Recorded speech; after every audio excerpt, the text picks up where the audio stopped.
Hi, everybody. I am Kayla French. Among all of the things that I use to label and identify myself, one of them is that I am a poet.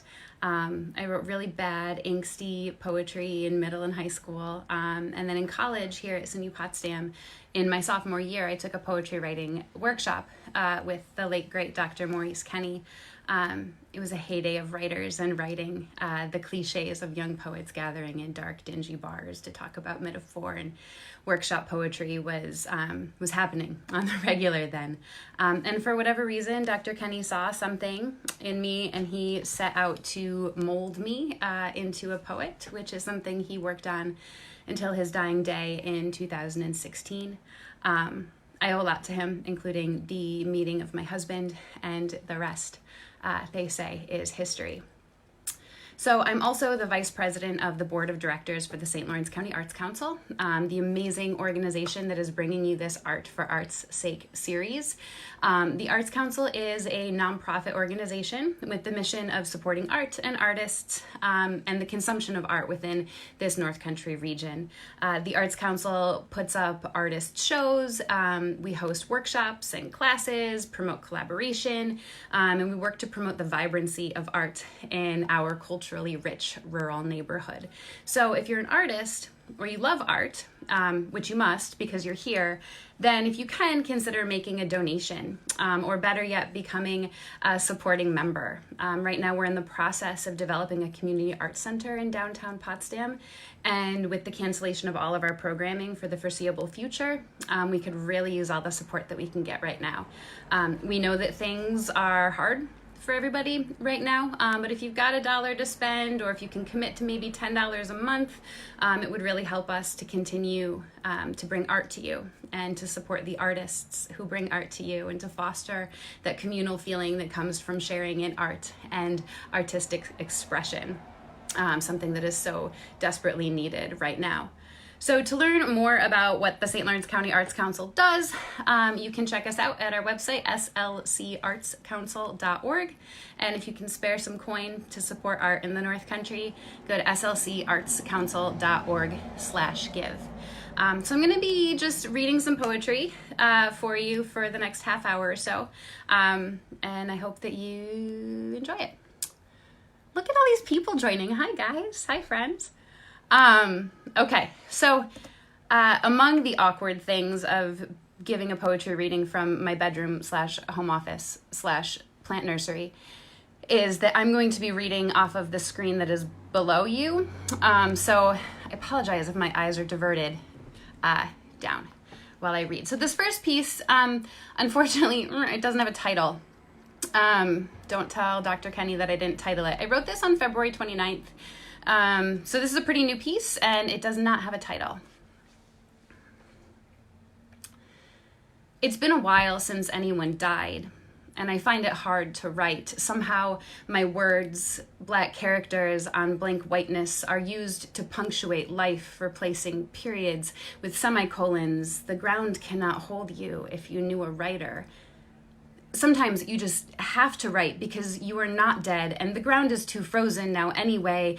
In other places, crocuses and daffodils break earth a month before they do here. You have a brother and there are cherry blossoms where he lives while the road blackened snow still sits in heaps. But we appreciate it more here.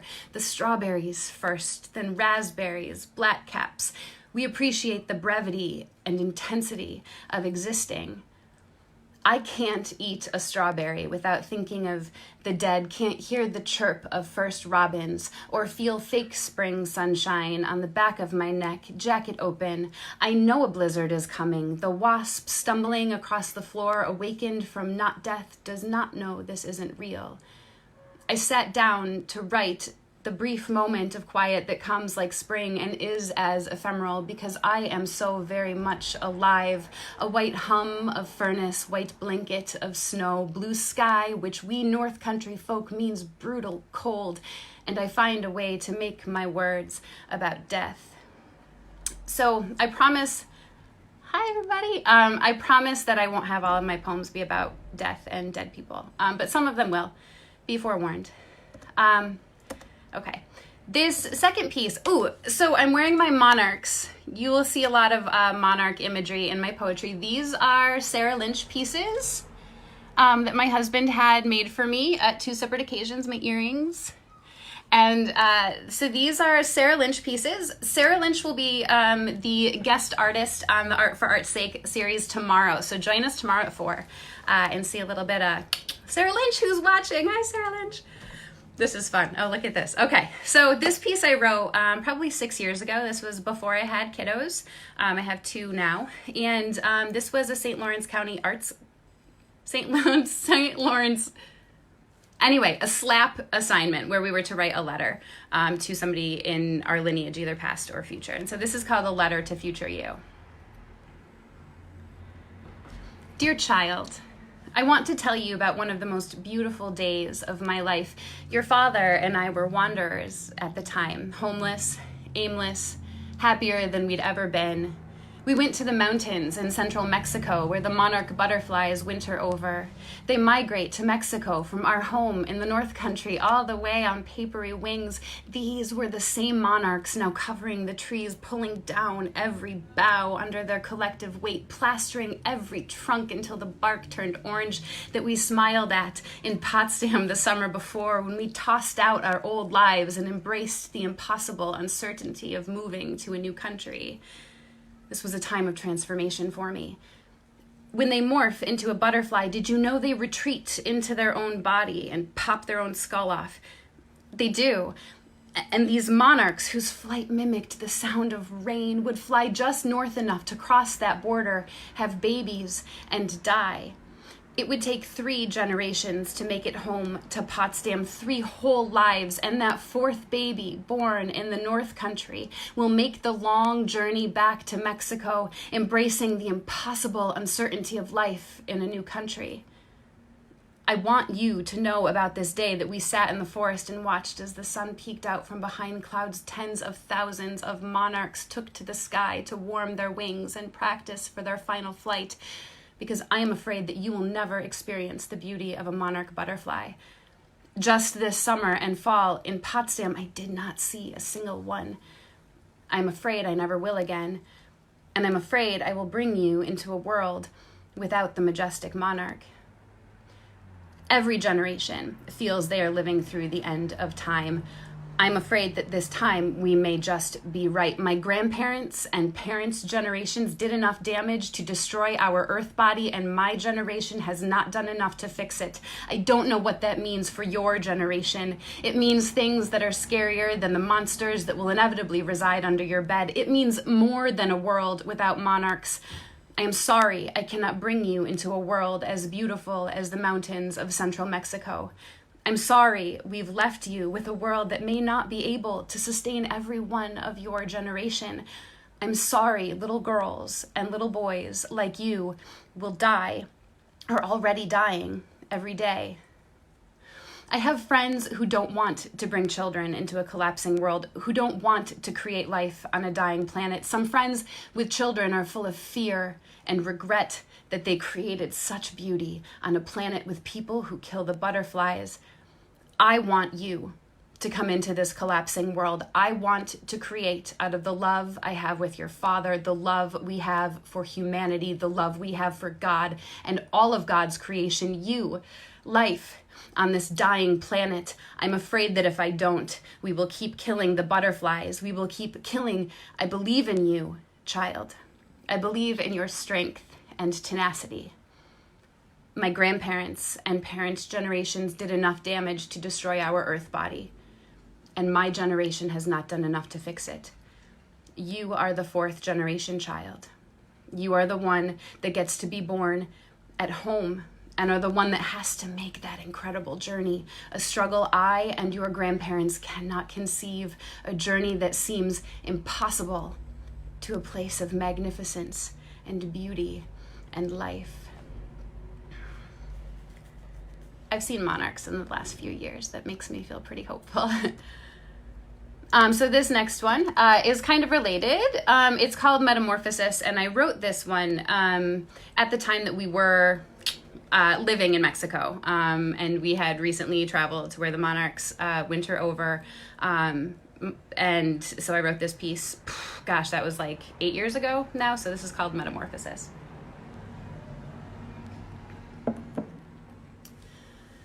My skin's peeling off, translucent, sticky, my new skin pink, shiny, smooth. I like to run my fingers along the place where death meets birth. In my cinder block house in a nondescript Mexican neighborhood, I dreamt I gave birth to myself. A prickly caterpillar hanged himself in my shower stall. Wrought with labor pains, vertebrae ripping apart, skin breaking open. He plummeted 6 feet to the tile floor, lived, walked, but never spread his left wing. I put him outside to see the grass, the sky, from his new body.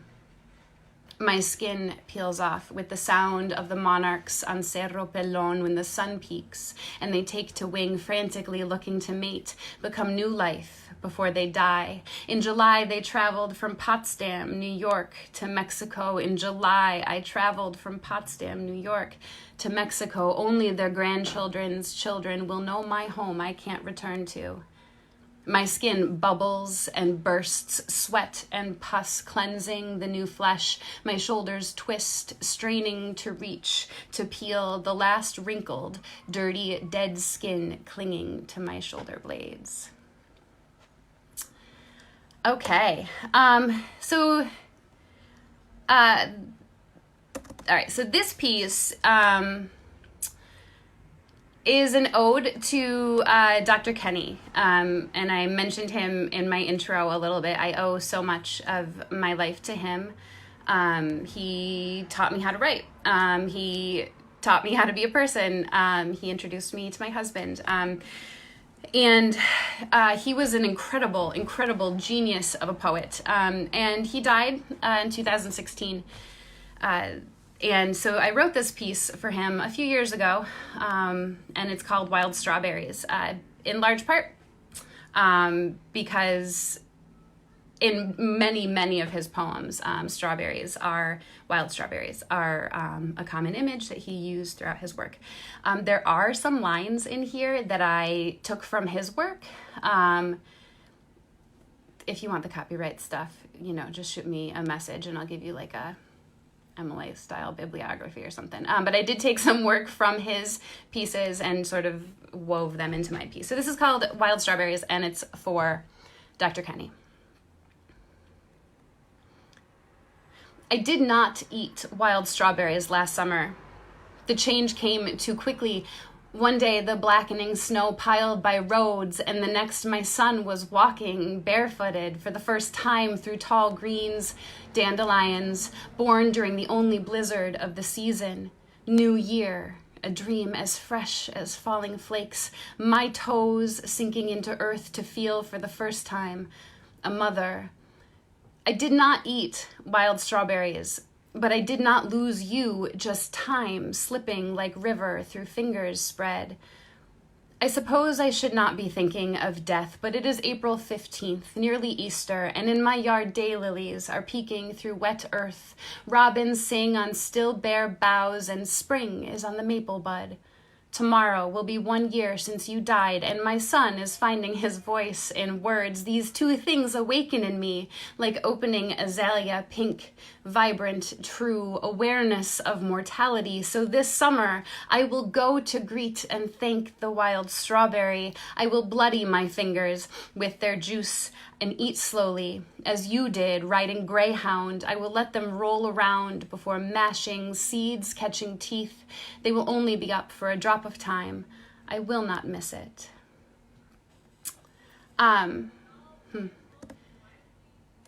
So with that, since Dr. Maurice Kenny died, I have read one of his pieces every time I've read out publicly, just as sort of an honor and a tribute to him. So I've selected a piece from the Mama Poems. This is a collection for which he won the American Book Award. And the piece that I'm going to read, I love this poem. I think because it haunts me so terribly, I think about this poem with tremendous frequency. And it is called Mama Failed to Kill the Rats. Can you guys hear me? I'm seeing that somebody can't hear me. Show it in a mirror. You guys can hear me. I'm going to believe that you can. Nobody's responding. Okay, is that okay? Yeah? I don't know. All right, so this piece is called Mama Failed to Kill the Rat. Mama failed to kill the rat when it ran across my bed. That November, my father tore the wall away, building the new addition to the house. Snow seeped in, and not only snow, raccoon thought it a good winter place. Squirrel cached hickory nuts. Mama stood in the doorway with a lamp in her grip and told me not to move. Since then, rodents, mice, have always meant change to me. Dead or alive, a different course. When corn leans, chestnuts fall. When neighbors take in the screens and fishermen put away hooks and poles, late autumn, I don't sleep so very well, but still see Mama in the doorway, in the light of that kerosene flame, her face contorted in the mask of chilled horror. Mice have always meant change to me. I hear rats gnawing the floor. Okay. I don't see the speaker icon. Okay. Y'all talking to me distracted me. So that was a poem by Dr. Maurice Kenny, Mama Failed to Kill the Rats, and that was from the Mama Poems. So back to my stuff. Ooh, shit's about to get hippie here. Okay, so this next one is a brand new piece. The next many are pretty brand new. Thank you, Maggie. Okay, so this next poem I wrote a few months ago, and I wrote it for a couple of friends. Who I hope are here listening. I spoke with one of them yesterday to have his blessing that I read this publicly. This is a poem that I wrote for a couple friends who about 5 years ago had a baby. And on the day that the baby was born, that baby also died. And his name was Rainier. And so I wrote this poem for Rainier and for his parents. So when I sat down to write this piece, I did a lot of research because I've never been to Mount Rainier. I've never been out in the Cascades. And so I don't have an intimate connection with those mountains. And so I did a lot of research and I found some really beautiful things written about Mount Rainier that just totally struck me as being really profound in this particular circumstance. And so I did take some excerpts, something I do. Sometimes I take other people's words and I weave them in mine. Again, if you want the MLA citation, I'll send it to you. But I took some words from John Muir from a text that he wrote called Steep Trails. I took another excerpt from John Wesley Carter from The Heights from 1911, and then another excerpt from The Saga of a Mountain, Tacoma Eastern Railroad pamphlet from 1911 as well. And I think you'll get a sense of when I'm reading those excerpts because the rhythm will change. So this is for Rainier.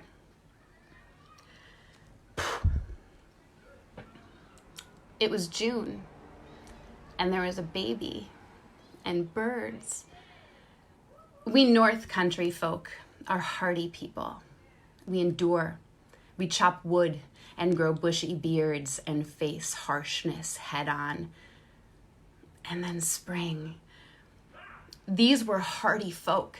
She swelling with child, a mountain growing, like the Cascade Range, growing, rising, shifting, forming, still forming and shifting, still he worshiping, tending, preparing.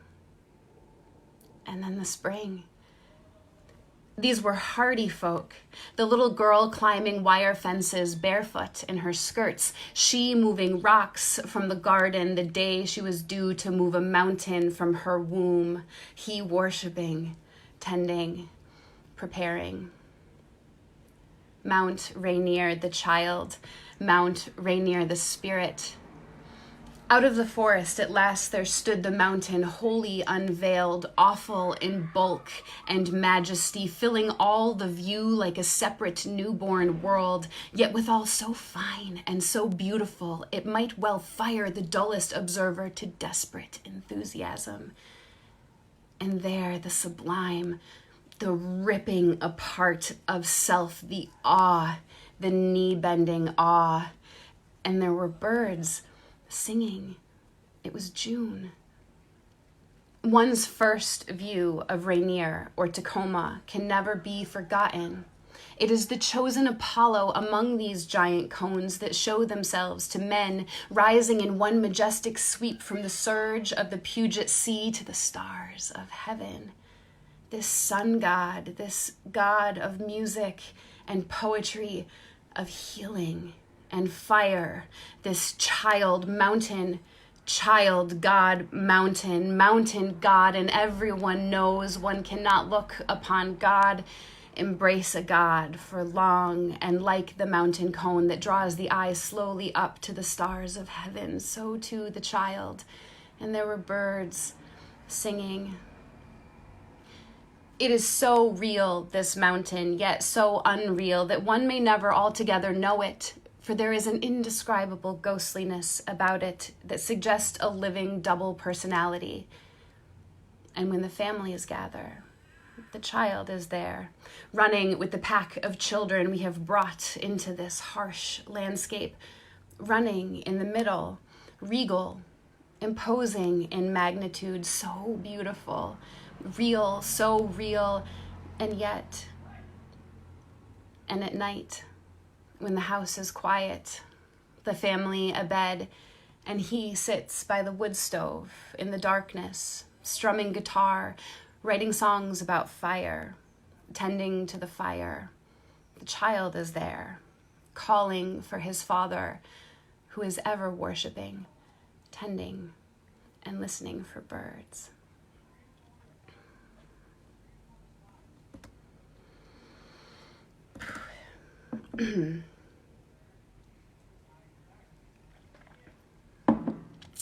So, this next piece I wrote pretty recently again. It is called Starlink Mega Constellation Spotted in Night Sky over Potsdam, New York. Last night, my husband came inside and told me what he saw.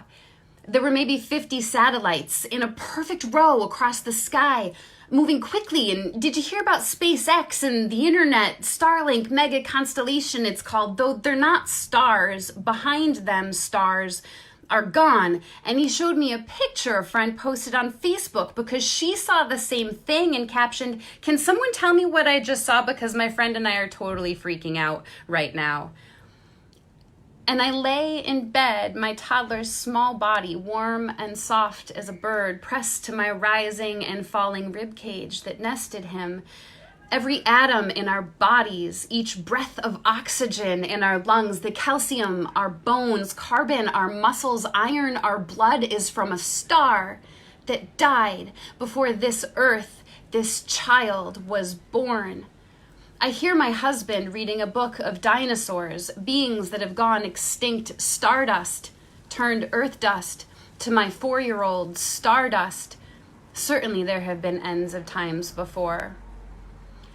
I think about looking up, trying to find Orion, his straight belt behind a grid of satellites blinking, 40,000 internet hubs blinking, pointing, tilting my son's faces up to Ursa Major, Pleiades. They're gone now. I imagine these boys never laying on a blanket under a meteor shower, never following the Big Dipper to Polaris, to the Little Dipper, an infinite puzzle of awe, sublime magnitude. Instead, these boys will play games with their friends, counting satellites, pointing to human achievement, the internet and space, all the Netflix and TikTok a human can consume on the remotest corners of this earth that is stardust. The promise gone of something bigger, something beyond human control, something that pulls air from lungs and shrinks the self, a place where the mind can be lost and remind us that we are stardust and we are so very small. I mean, I guess we're all probably pretty happy about Wi-Fi and fast internet right now, but the stars, man, right? So I've got 2 more for you. How you like that? Almost perfectly timed, right? Okay, so this piece, I didn't even remember writing this piece. I found it when I was going through and like coming up with my lineup. I must have written this. So my biggest one is 4 1/4, right? So I must have written this when he was like barely 3. And it's called Demian's Love. Demian is my kiddo, right? Love, he told me, goes from inside one body into another. I want to give you love, he said. You don't have a heart anymore, he told his dad, because I stole it from you a long time ago.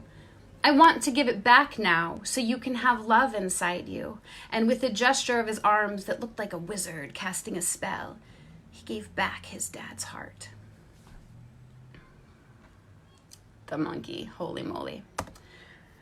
And this last piece that I will end on, I have not been writing much about the apocalypse because I'm just too in it to process it and write about it.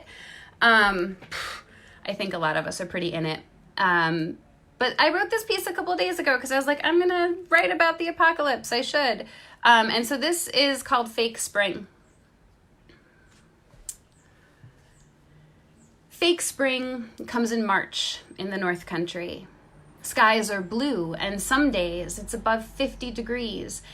Fake spring lasts only long enough for people to fill with hope and joy when second winter returns and everyone is filled with an undue amount of rage as though we didn't see it coming. In 2020, fake spring decided to stay, as though it knew what the humans were facing. A kind gesture that made all the difference in our ability to endure. So, with that, I want to thank you for coming. Some of you came, which is amazing. I didn't feel quite so alone seeing your little like faces bibbity-bopping on my screen. Thank you for coming. Please continue to attend these very cool Art for Art's Sake programs. Tomorrow is going to be Sarah Lynch, the maker of the butterflies. And if you can, if you've got like a buck kicking around and you can help to support the St. Lawrence County Arts Councils, we could use all the support that our community is able to give to us at this time. Our programming is canceled for the foreseeable future, but we're still really working on bringing this very cool community arts center to you in downtown Potsdam. So if you can, check us out, slcartscouncil.org. I don't have that right in front of me. And throw on a /give there if you can like drop some coin in the piggy bank and help us out and support us. So thank you all for coming. Make art. Enjoy.